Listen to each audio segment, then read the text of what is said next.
Restaurante vegetariano. A los vegetales se entra con hambre de animal longevo y apacible, y lentamente se acaba la lechuga. A la carne se va distinto. Se ingresa a ella con ansia orgánica, casi disputándola, como si fuera carne del día de la resurrección, y se acaba el bife. ¿Recuerdas? Para que tú vivieras, tu familia depredaba la tierra para ti. Pollos, patos, reses, cuyes, cabritos, carne, para convalecer y durar. El alimento en la boca te relaciona con el mundo. Hay días de felino y días de paquidermo. Hoy sean bienvenidas las benéficas ensaladas, la suave soya y las frutas, aunque tarde. Ya 50 años que comes carne y estás eructando miedo. Restaurante vegetariano, un poema del gran poeta peruano José Watanabe, poeta que nació en Laredo, al norte del Perú, y que falleció en el Hospital de Lima, de Neoplasias de Lima, el 25 de abril del 2007.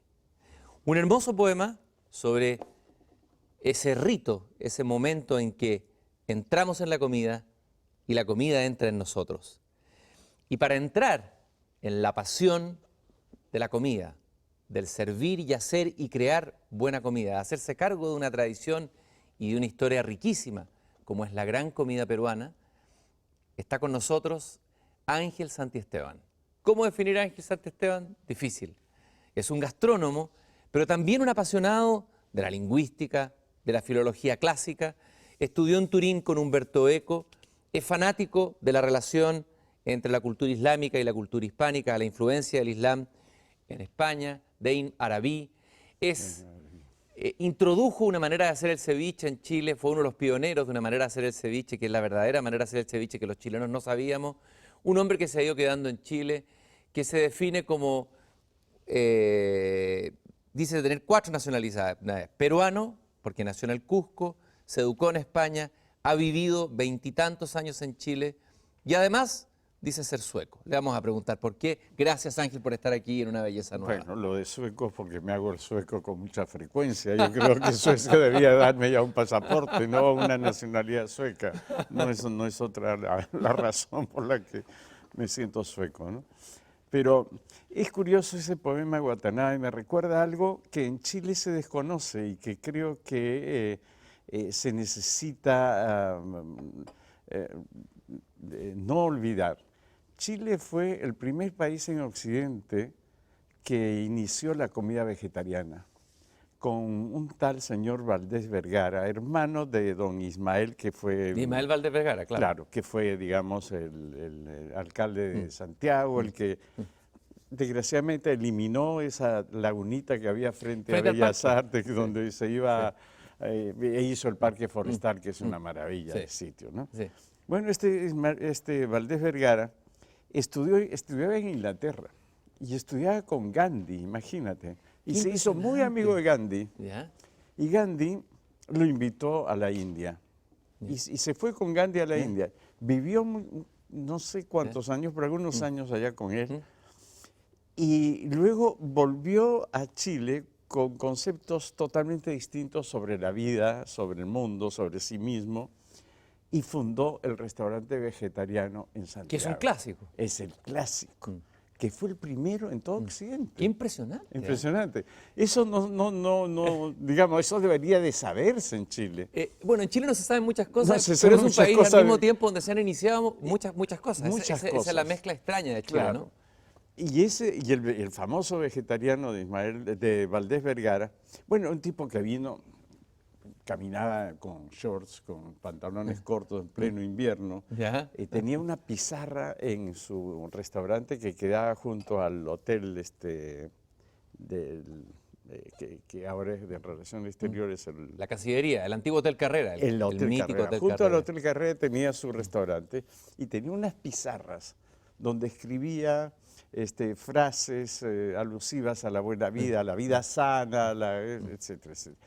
Pero mira tú por dónde Chile se convierte en el primer país líder en la comida gastronómica, Y también, de la comida vegetariana. y Ángel, y entre esas curiosidades está que tú mismo me lo has dicho y lo he leído por ahí, que el mejor ceviche se come en Santiago. Ah, ¿Eso es de verdad? hecho, mira, eso lo dijo Raúl Vargas, que es un gastrónomo, un tipo muy, muy refinado, que vino aquí, comió un ceviche mixto.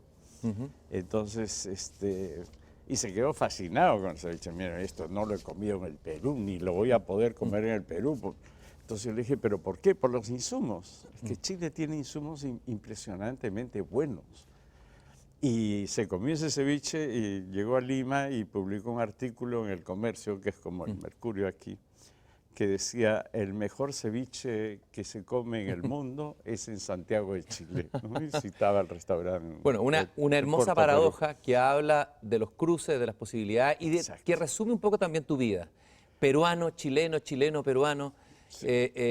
Tú naciste, tú viviste un tiempo en España y pasaste hambre. Y tú mismo has Sí, dicho sí. que el hecho de pasar hambre marca, de Marca, por sí, vida. ¿Y en qué define, sentido te sí. marcó a ti esa experiencia? Mira, yo nací en Cusco, mi padre murió y tuvimos que irnos con, bueno, fue mi madre primero, luego yo me fui con mi padre a los 6 años cumplidos, porque yo me crié en una hacienda en Cusco, mi idioma materno es el quechua. Llegué a España a los 6 años, 7 años a ir al colegio, a la escuela. Y ahí aprendí a hablar español, realmente. Pero llegamos en una época que se acababa la guerra civil española y en España se pasaba mucho hambre. Mi madre hacía una tortilla para 4 que éramos con un huevo, ¿te imaginas? Era una cosa, era muy, muy duro. Yo comí pan blanco recién cuando tenía 12 años o 13, que mi abuela hizo de extraperlo un pan blanco, consiguió una harina especial. Y el pan blanco era porque es una gozada inmensa, ¿no? Era descubrir sabores, cosas, sensaciones, ideas, y en fin. Y todo era racionamiento, el pan estaba racionado, un pan espantoso, era una cosa dura, de afrecho, en fin. Bueno, y eso te marca. Cuando en tu infancia tienes ese tipo de carencias, carencias que eran reforzadas porque de Perú a veces nos llegaba chocolate, por ejemplo, ¿no? Nos llegaba café y nos llegaba azúcar. Entonces, mi madre en Tudela convocaba a todas sus amigas y era un rito tomar un café pasado, ¿no? Café del Perú con azúcar, porque nosotros en esa época en España se consumía la sacarina de huesos, ¿no? ¿Sacarina de huesos? De huesos se hacía la sacarina, era una cosa espantosa. Ángel, y de alguna manera esa experiencia de la infancia marca a los poetas y también a los gastrónomos. Sí, de ¿Y hecho. cómo esa infancia hace al gastrónomo? Esa infancia de hambre y escasez hace al gastrónomo que tú eres, el apasionado de la comida. Y digamos, el hambre tiene cara de hereje, mira, cara de hereje total. Como dicen en el campo chileno, más discurre un hambriento que 100 letrados. Pero por supuesto, sí.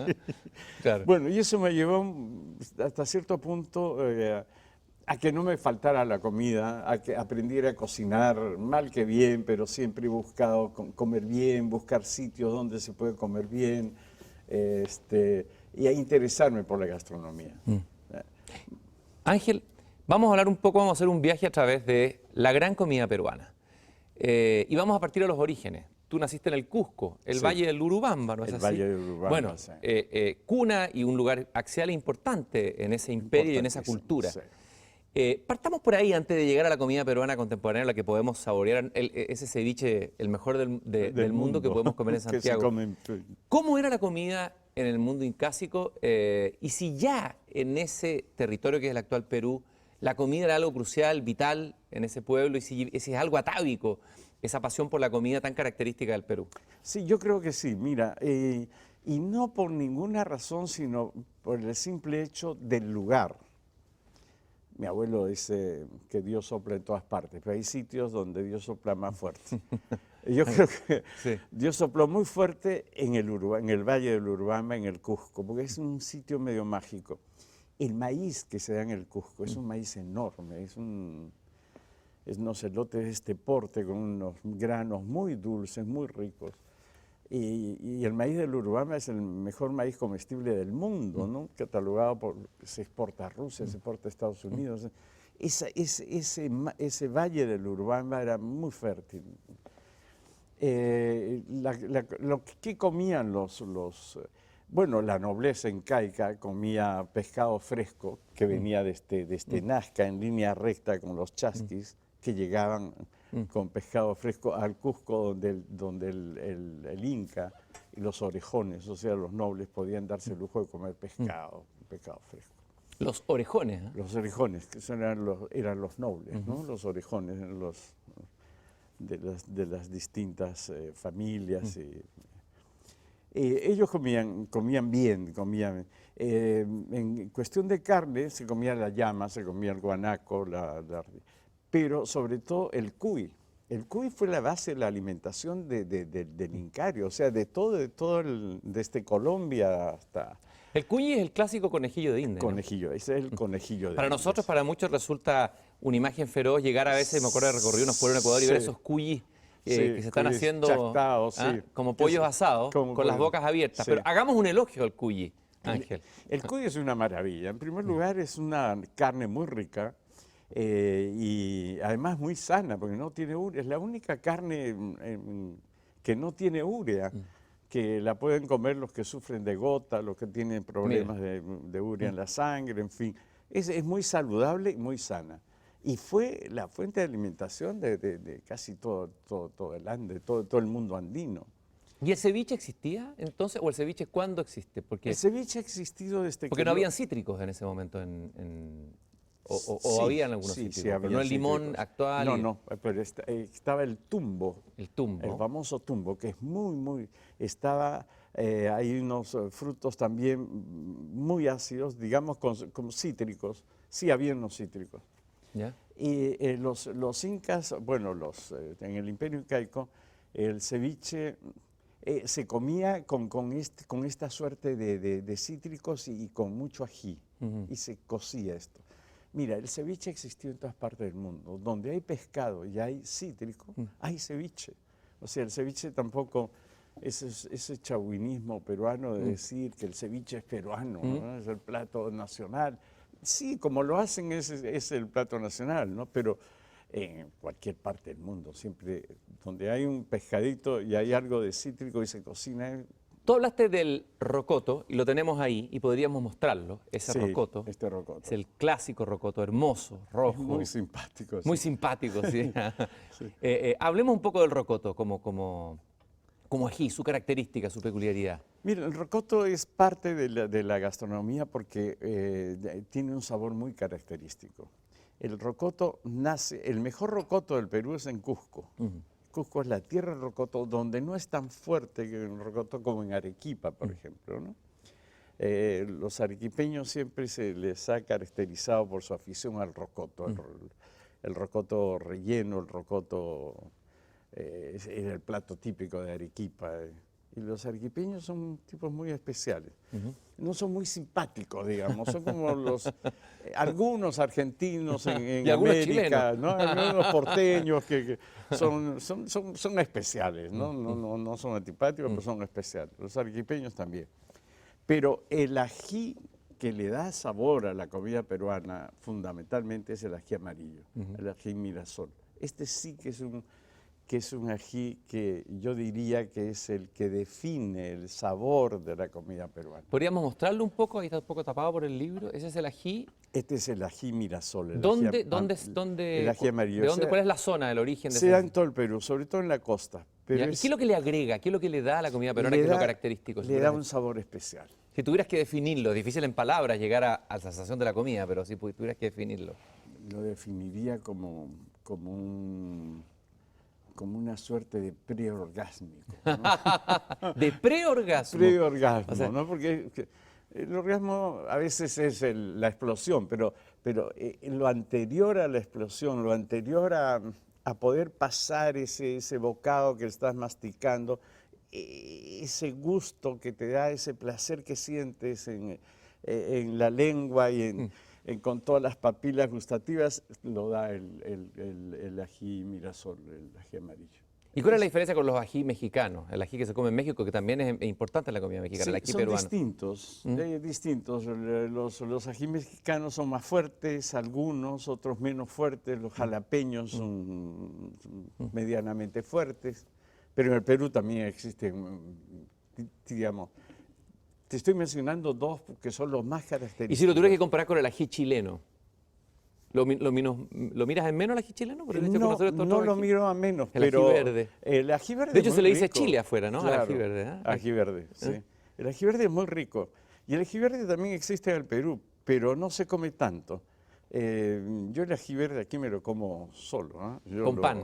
Sí, con pan. No, es una maravilla. Porque es rico, no es tan fuerte, es comible, es perfectamente degustable, sin agregarle ni quitarle nada, ¿no? Tú fuiste uno de los pioneros en la gastronomía peruana en Chile. No sé si de los primeros, pero uno de los primeros que le dio, no sé, una dignidad, una visibilidad a la comida peruana. Existía antes a través de los clásicos restaurantes Puerto Perú y Puerto Callao. Hoy día tienes otro que está en la Plaza Ñuñoa, como en Lima, y recién inaugurado. Y de alguna manera cambiaste nuestra manera, junto con otros, cambiaste nuestra manera de entender el ceviche. ¿Cómo lo entendíamos antes los chilenos y qué es lo que trajiste tú ahí? Claro, mira, en realidad cuando estuve en Chile, cuando recién llegué a Chile, no había un restaurante peruano, digamos, de cierto nivel. Había uno en la calle Lira, que piso de tierra, en fin, era un acercamiento a la comida peruana, pero no tenía cierto nivel. Entonces, yo era muy amigo de Manuel Santa Cruz, que lo quiero mucho a Manuel. Y conversando con él, le dije, mira, Manuel, me encantaría hacer un restaurante peruano aquí de cierto nivel, porque es una pena que con los insumos que hay en Chile no se puede hacer una cosa. Entonces Manuel me animó mucho y me compré una casa en Bellavista, en Antonio López de Bello. Una casa muy simpática, que un arquitecto amigo mío la rehizo completamente y es el otro sitio. Y me traje a Emilio Pesquiera de Lima. Lo convencí de que se viniera aquí. Habíamos estado antes en una convención gastronómica en L'Etoile, un restaurante del Sheraton. Y con Emilio nos gustó Santiago. Una ciudad ordenada, una ciudad simpática, una ciudad agradable. Entonces lo llamé a Emilio, conversamos, le dije, Emilio, vente, hagamos un buen restaurante aquí. Él tenía oficio, tenía un restaurante muy bueno, el otro sitio en Lima. Y me dice, bueno, hagámoslo. Y se vino. Y me dijo, bueno, pongámosle el mismo nombre que está en Lima, porque ya tiene ya pongámosle el mismo nombre. Y nosotros fuimos los primeros que hicimos el primer restaurante peruano interesante. Y ahí fue que nosotros comenzamos a preparar el ceviche de reineta. Antes de nosotros, la reineta era mal vista, era un pariente pobre de los pescados, y bien pobre. Hasta que descubrimos que la reineta era una pariente cercana del lenguado. O sea, tú eres el hierofante de la reineta en Chile. Sí, la verdad que me enamoré de la reineta. Y la reineta la puse en categoría de reina, porque comenzamos con Emilio a hacer el ceviche de reineta. Que además por la consistencia del pescado, con la consistencia misma de la carne de la reineta, es buenísima para el pescado. Yo creo que es el mejor pescado para hacer ceviche, es la reineta. Y es un ceviche en cubos y no como antes, ¿no es cierto? Claro. En trozos. Cuando yo vine aquí, el ceviche que se hacía aquí era raspado, el pescado, guardado. En realidad no me apetecía, lo comí una vez y nunca más, ¿no? Y hasta que nosotros comenzamos con el ceviche a la peruana. Y el ceviche a la peruana yo creo que se quedó, porque ya no se hace en Santiago, eso me parece interesante, ya no se hace el ceviche como se hacía antes, ahora se hace el ceviche como se hace en el Perú, pero ya no se distingue si es peruano o si es chileno, es el ceviche. Eso es lo importante de la bueno, la comida está hecha de estas fronteras, de estos mestizajes, de estos cruces. Chabuca Granda dice, mi fuente es el Perú. Me gusta mucho esa afirmación, mi fuente es el Perú. Lo veo como una gran fuente donde confluyen distintas cocinas, distintas historias, distintas tradiciones, distintas raíces.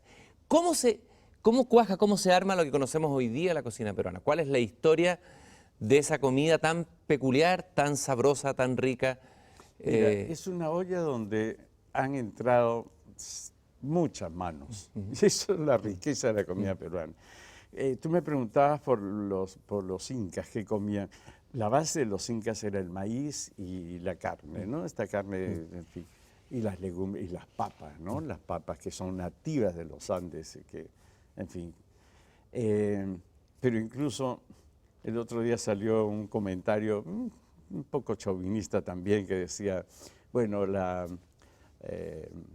los incas comían esta pasta que hacen los italianos con el maíz molido, la polenta. La polenta. La polenta, los italianos creen que han inventado la polenta, pero en los tiempos de los incas se comía polenta, porque se molía el maíz y claro, y se ponía carne dentro del maíz o papa, un poco de papa, y se comía la polenta que es plato nacional en Italia. Era plato nacional mucho antes. Impresionante, ¿eh? Mucho antes en el Perú, o sea, ya desde los tiempos de los incas se comía la polenta, ¿no? Ya, esa es una primera entrada Base, en esta olla, una primera claro, base. una Luego, base. ¿qué es lo que se agrega? Luego vienen los españoles, pero con ellos vienen, vienen un montón de gente, viene gente de todas partes de Europa. Sobre todo vienen griegos. Hay muchos griegos que vienen, entre los 8.000 españoles que llegan. No te puedo creer eso. Llegan griegos, Eso sí un que montón no. de griegos. ¿Ya? Cieza de León ¿Pero en Perú lo pone. llegaron muchos griegos? Claro, la conquista del Perú, la conquista misma del imperio de los incas, vinieron indios guatemalas, vinieron indios de México, de Panamá y muchos europeos.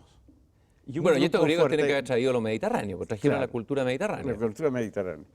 Pero muchos griegos, curioso. Y con ellos, claro, tú sabes que siempre las rabonas, que se llaman las rabonas, que sigan los ejércitos, donde hay hombres siempre hay mujeres, o al revés, ¿no? O sea, donde hay mujeres, Yo diría al revés. donde hay mujeres siempre hay hombres, ¿no? Detrás de ellas. sí. Pero en el caso de los ejércitos que se van moviendo, siempre hay un tipo de mujeres venerables y maravillosas, Sagradas.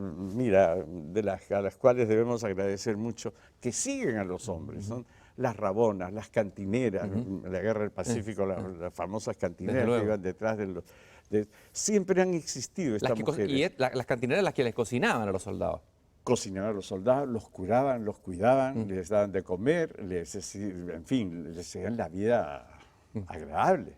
Y con los españoles llegaron unas 60 o 80 ya contratadas en Europa, unas, no te voy a decir meretrices, porque es un nombre muy bonito, meretriz. Bonito, meretriz. En Mesopotamia le decían hieródulas. Hieródulas, sí.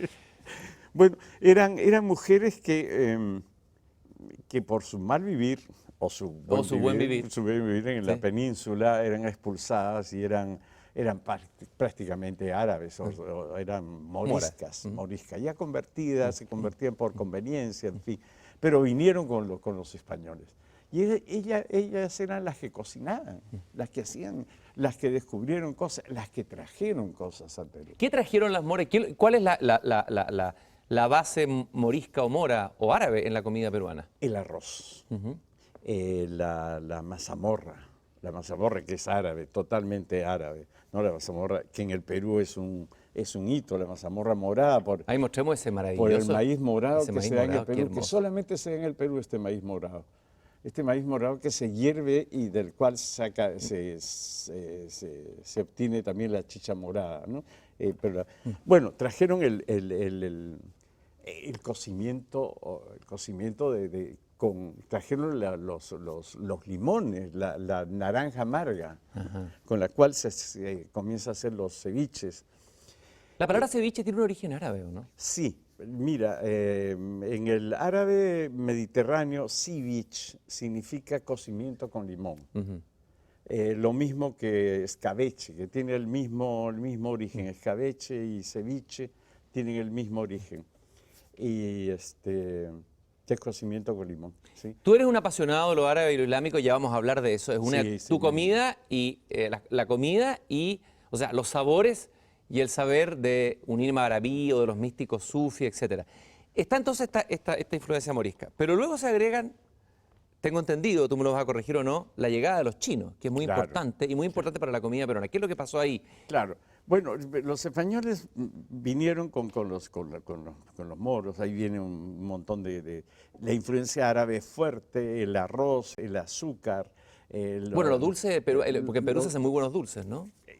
por influencia árabe. ¿No? En Lima siempre cada convento tiene sus recetas de postres, en fin, que viene de los árabes.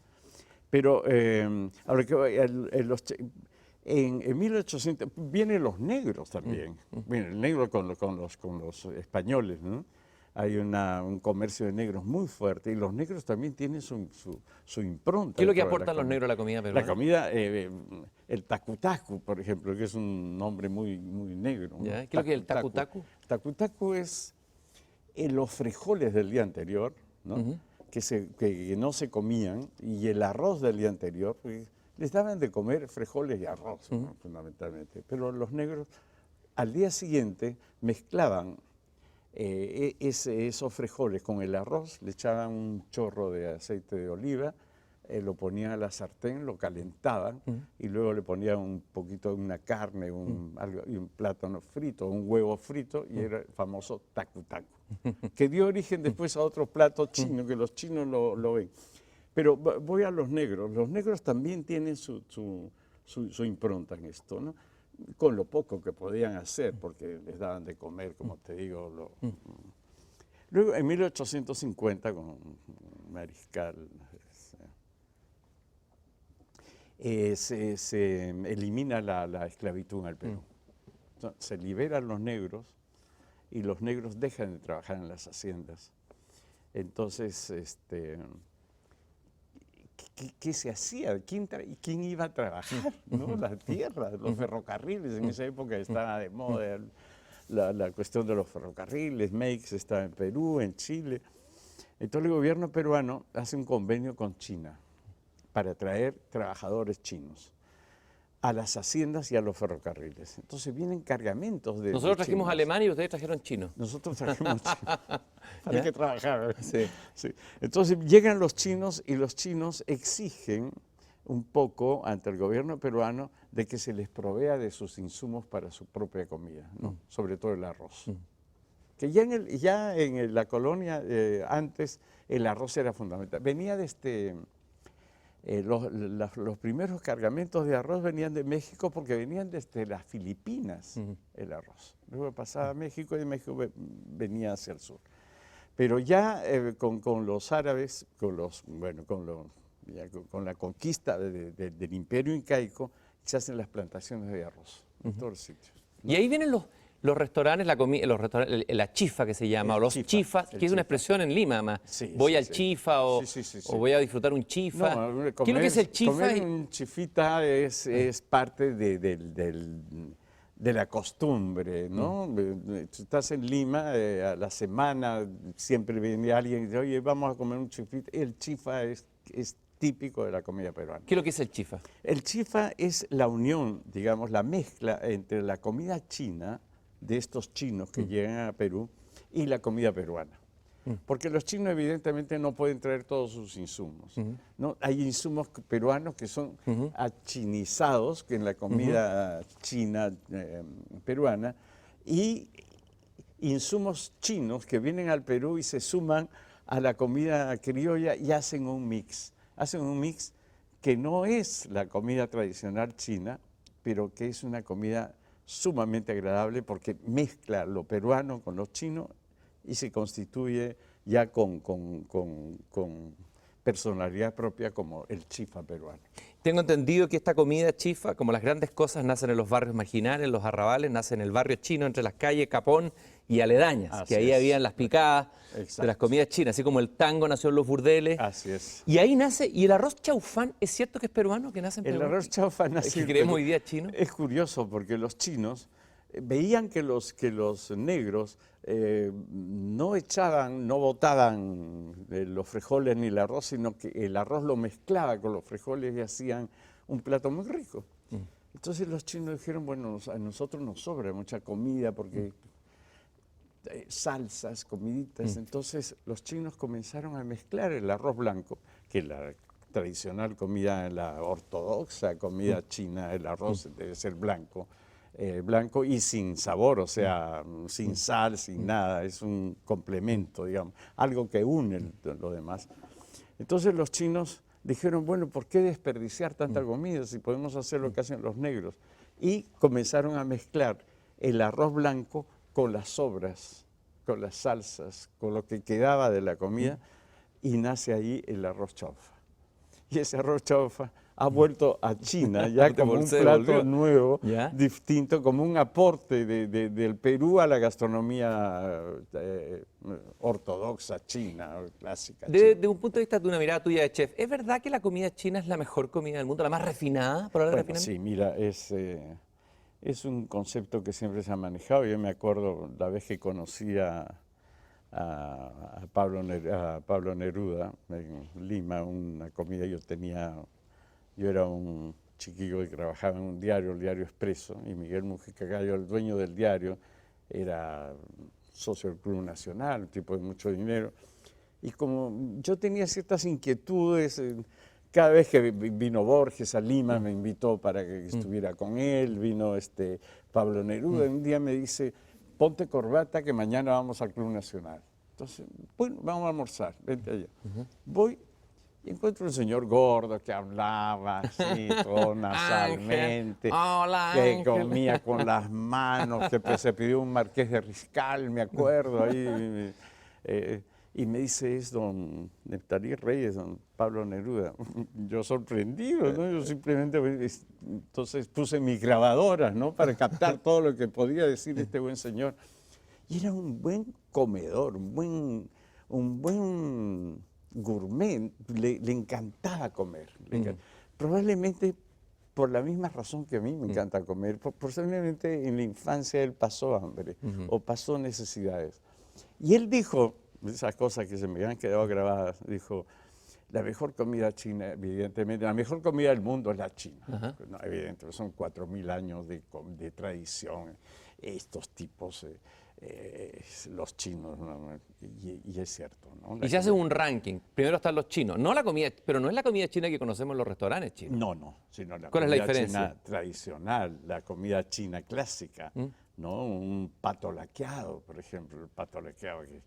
A ver, descríbelo, por favor, para que vayan las glándulas trabajando desde ya. Es un pato especial, criado especialmente en determinadas condiciones y es ahumado. Se va ahumando con maderas de distinto sabor, de distinto olor, cosa que le da la cobertura a la piel del pato, le da unos sabores especiales, en fin, y eso lleva tiempo, ¿no? Y eso hay que llevarlo a la mesa, separar la piel, separar en fin. Bueno, la buena comida lleva tiempo. Lleva tiempo. Como dijo Heidegger, ser y tiempo, habría que escribir uno que era comida y tiempo. Comida y tiempo, sí. Sí, me acuerdo con un amigo teníamos con Raúl Vargas, que escribía un artículo crítica de la sazón pura y crítica de la sazón crítica práctica. De la sazón nosotros y nos mejor íbamos que la a de todos Kant, de todas maneras. Sí, claro, parafraseando, crítica de la sazón pura, crítica de la sazón práctica, más o menos, ¿no? Y él hacía crítica de la sazón pura y yo le hacía comentarios para crítica de la sazón práctica. En nuestro continente, la riqueza de las comidas, de los olores, de los sabores, pero también de la música, también lo visual, lo auditivo. Somos un continente de una sensualidad, que tal vez es lo que aportamos, un continente que vive con los 5 sentidos. Sí. Esto se contrapone a una manera de vivir que es la que estamos hoy día copiando, que es tal vez la matriz, que nadie se vaya a enojar, la matriz anglosajona, más protestante y más calvinista. ¿Estás de acuerdo con eso? Totalmente calvinista. ¿Y cuál es nuestra matriz y por qué somos los sudamericanos así? ¿Por qué nuestras comidas producen tanto fruición y Mira, son mejores que los nosotros- platos desabridos de los Nosotros somos anglosajones. hijos del Concilio de Trento. Ah, somos hijos del Concilio de Trento. Ya. Somos la respuesta al calvinismo, somos Ya. la respuesta al protestantismo. Nosotros somos el barroco, nosotros somos el churrigueresco, nosotros somos los sentidos, ¿no? Desde el Concilio de Trento ya esta parte de la cristiandad se fue a tocar las cosas, a verlas, a la fruición, que te hablaba de la Qué linda fruición. palabra esa, fruición. Sí, fruición. ¿Qué es lo que es la fruición? Ángel? Fruición es el goce, ¿cómo te es difícil, siempre tengo a mano el diccionario de la academia, pero fruición es el hecho de gozar lo que tienes, ¿no? Te estás comiendo, digamos, un plato y es la fruición, el hecho de gozar el plato. Bueno, ¿no? eso de gozar, que tú decías, el tiempo, detenerse y saboreando, requiere un Exacto. tiempo, un ocio, que no existe en un mundo que se sube al carro del puro exitismo y de la pura eficiencia. Por supuesto. Y por lo tanto ahí hay toda una manera de vivir, ¿no es cierto? Casi una cosmovisión, Claro que sí. una y que se- Weltanschauung, para usar una palabra pomposa y que alemana. se está pero- recuperando. Mira, en Italia nace el slow food, o sea, la comida lenta, la comida lenta. La comida. El caracol es el símbolo del slow food, de la slow food. Entonces es volver a los fogones, volver a la leña, volver a la tía abuela solterona que queda ahí, yo digo, hay platos, por ejemplo, la gastronomía peruana, un chupe de camarones a la arequipeña. Yo digo que es un aporte a la cultura de la humanidad tan grande como, no te puedo decir San Pedro de Roma, porque no me gusta mucho, es muy barroco, pero Como la Pietà. como la Pietà, ¿no? Como la Pietà, Pietà de Miguel que es Ángel. perfecta. La Pietà, mira por donde la mires, es una obra increíble. A ver, descríbeme el chupe de camarones para que vengan aquí a nuestra mesa. Mira, el chupe de camarones es... El verdadero, el mejor, verdadero el chupe de camarones. ortodoxo, ¿sí? Se hace con un fondo, un fumé de pescado, o sea, un fumé de pescado. Entran los camarones arequipeños, que son unos camarones que tienen un sabor muy especial. Son camarones que se dan en el sur del Perú y el norte de Chile, solamente en todo el mundo, Wow. hasta el río Limarí. Aquí hay un sitio donde se pueden, yo gozo esos camarones, el Camarón se llama el sitio. ¿Ya? Está entre Gorbea y... Lo vamos a anotar y inmediatamente. entre Esta noche vamos. Sí, no, el Camarón, y es una casa donde tú tienes que ir y tocas el timbre, te entran allí, donde se comen estos camarones de río, de Limarí. Bueno, estos camarones son fundamentales. Entra el queso, hay un queso paria que viene de Puno, se llama paria porque es par de leche de cabra y leche de vaca. Entonces, es que es una delicia. Ese queso van las habas frescas, va un huevo escalfado dentro va el queso capche, hay unas algas fuertes, muy ricas, que son del lago, ¿no? Que son secas y que se meten dentro de este chupe. Y este chupe es una delicia, es una gozada, pero increíble. Bueno, ahí se ven las uríes, el paraíso, Uf, se ahí ve se todo. ve, no, ahí ahí se mira, descorre ahí el velo ahí, ¿eh? Ahí de la se corre realidad. el velo, ahí tú hablas con Dios, ahí tú puedes tener no sé, una intuición de lo que puede ser el paraíso, que puede ser la plenitud, porque hay una plenitud de goce ahí, es completo. Ahí hay un tema, hablándote y viéndote casi en éxtasis, ¿ah? En un éxtasis como de Santa Teresa ante el plato. Los platos, Bueno, a Santa Teresa le gustaba la le comida. gustaba mucho. Decía siempre ella que Dios andaba entre los fogones. Dios andaba en los pucheros, claro. Entre los pucheros, sí. ¿Ya? Eso lo decía ella porque siempre le gustaba estar en la cocina. Y a las monjas de los monasterios le debemos, así como a las solteronas, le debemos mucho, a estas cantineras moras, también a las monjas de los sí, monasterios, porque tenían mucho tiempo, solo rezaban y comían, ¿no? Y comían nada más. Rezar, comer, ya salió un libro, rezar, comer, no sé, acaba de salir un libro que está, ¿Ya? a propósito de eso, no sé si has leído La elegancia del erizo Sí. Ay, cuéntalo para que no lo leí. Me encanta esa. Por ejemplo, ese personaje, esa señora que está de portera en ese edificio, que cocina y que tiene su amiga la portuguesa, que le trae y cómo gozan ellas con... Ella goza con la literatura y con la comida, mira tú. No, tiene su gato, que le pone el león, el gato, viene japonesa, conversa con ella y le dice, ¿y cómo era el vecino que era crítico gastronómico?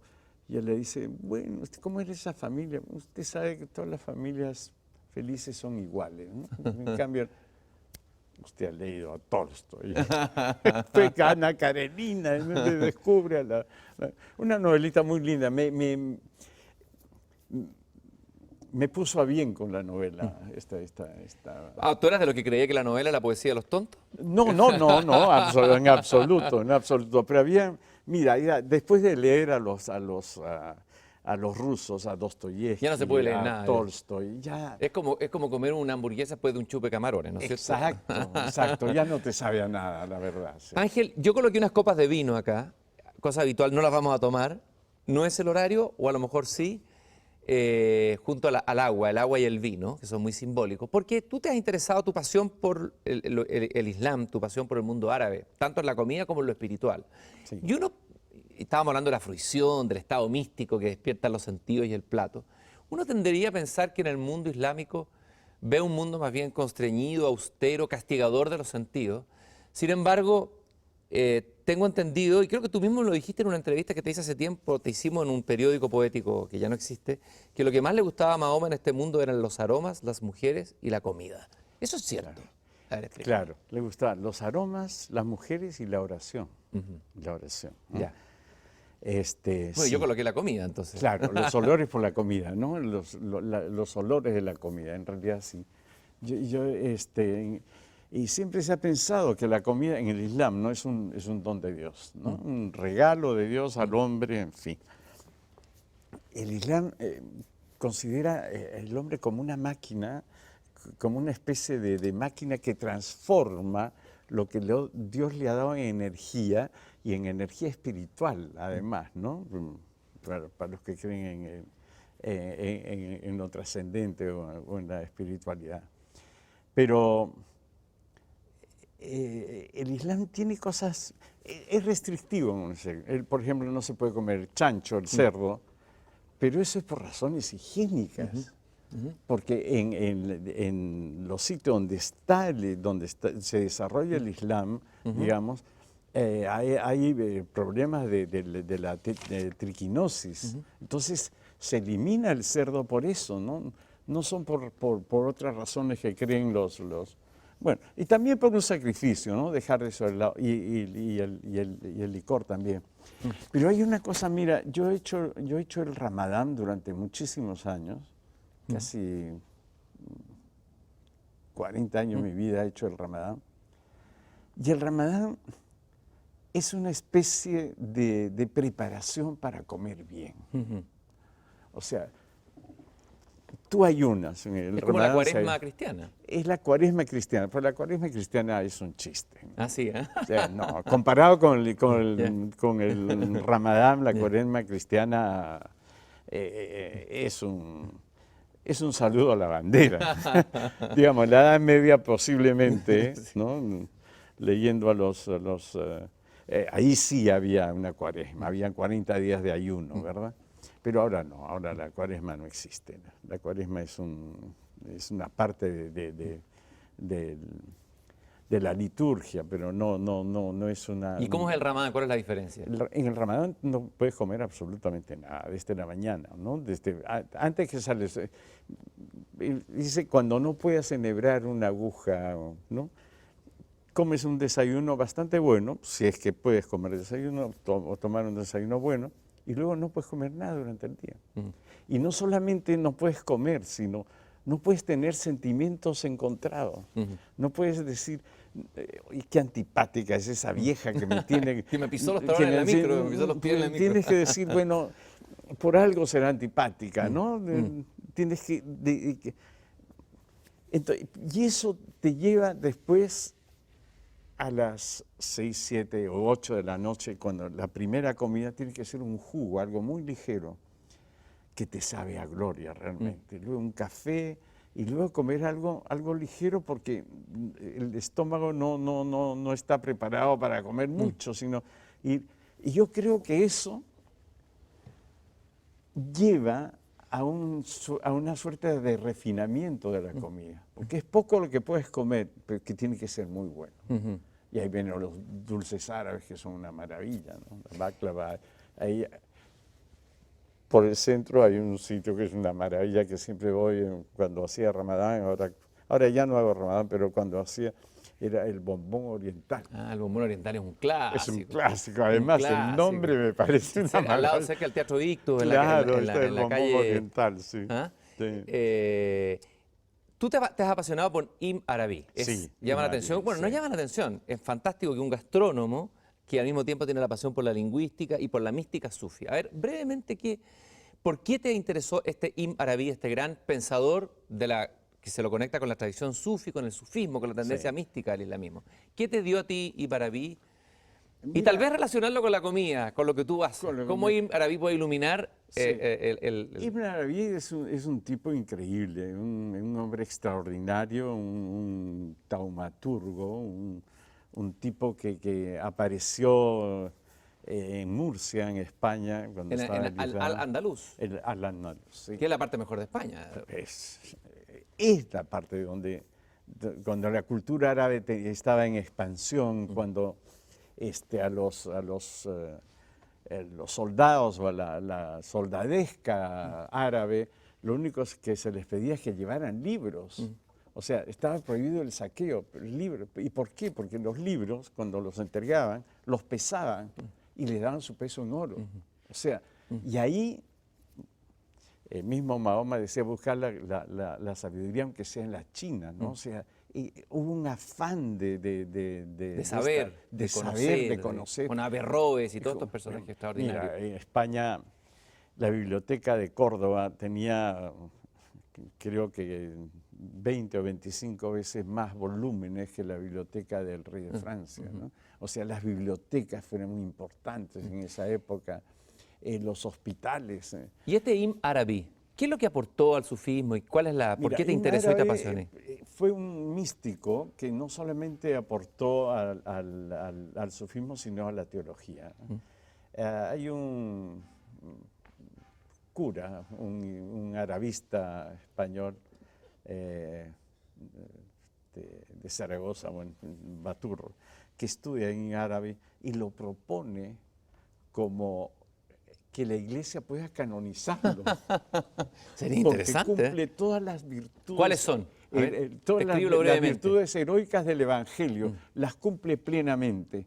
Además que hacía milagros. Este tipo levitaba, caminaba sobre el agua, se bilocaba, aparecía en un sitio, en otro. Escribía tratados de mística, pero increíbles. Y escribía poemas. Pero naturalmente. Poesía maravillosa. Por ejemplo, voy a leer solamente un fragmento, ¿no? ¿Dónde está la que yo amo? Por Alá, decidme dónde están. Ya que vi su forma externa, ¿me harás tú ver la esencial?